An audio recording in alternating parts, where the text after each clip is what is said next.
Welcome to our breakdown of Beastars, Season 3, Part 1, where we dive into the ending and explore some exciting theories for Part 2. This season has brilliantly used the complexities of herbivore and carnivore relationships to explore identity politics, drawing parallels to George Orwell's Animal Farm. With deeper and darker themes than ever, this season has left fans on the edge of their seats. Let's dive into the key events and what might come next. Spoiler alert. Is Legoshi dead? After learning about Melon's plight as a herbivore-carnivore hybrid, Legoshi feels a connection to him. Legoshi's mother, Liano, faced great adversity due to her hybrid heritage, ultimately leading to her tragic end. Although Yahya, a veteran investigator and former Beastar, seeks Legoshi's help to bring Melon to justice, Legoshi becomes conflicted. He views Melon as a misguided individual, a product of a society that failed to integrate hybrids. Legoshi arrives at the tattoo parlor Melon frequents and follows clues to the droplet of the Reaper, hoping to talk to Melon. However, it's a trap. Melon mocks Legoshi's kindness and empathy, tying him to a chair and throwing him off a cliff. Legoshi falls into the shallow depths, and his fate remains unknown. As the finale reaches its conclusion, Melon is revealed to be a professor at Haru's college, concealing his true identity. This spells danger for Legoshi's girlfriend, Haru, as Melon knows about Legoshi's private life. Given Melon's twisted nature, he won't hesitate to harm Legoshi's loved ones. Lewis needs to make a choice. Lewis is also trying to build a case against Melon. He investigates the kind's energy drink, which causes a predatory frenzy among carnivores and publicly exposes the company.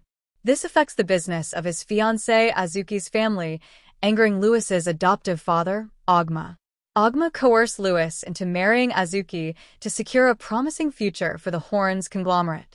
By the end of Part 1, Lewis realizes he needs to make a decision: continue fulfilling his father's expectations and become the next chief of Horn's conglomerate, or fight for a better future for everyone.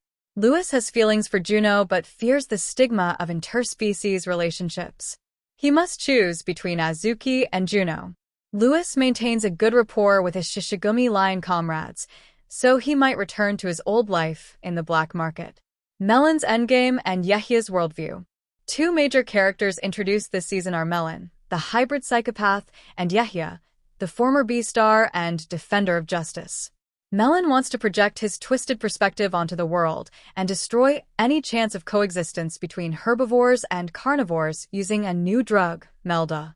Melon hides his true identity, having given in to prejudice against hybrids.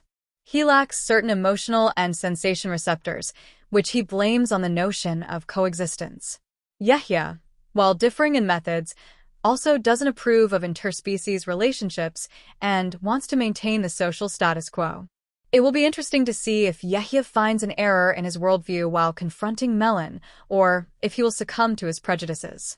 The future of interspecies relationships. Season 3, Part 1 is focused on interspecies relationships, touching on various aspects and drawing parallels to real-world issues. Haru and Legoshi's relationship needs a solid foundation. Lewis and Juno face societal stigma, and hybrid animals struggle with their identity.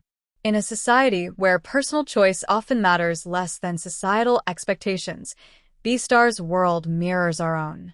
A generational divide is evident regarding these relationships. The older generation disapproves of unnatural ways, and there's concern about carnivores mixing predatory urges with genuine feelings. Melon's efforts to disrupt interspecies harmony suggest that peace won't be easily achieved. The perennial question of coexistence. The core theme of herbivore-carnivore coexistence resurfaces, now stronger than ever. Legoshi's simplistic morality becomes outdated as he learns more about the world.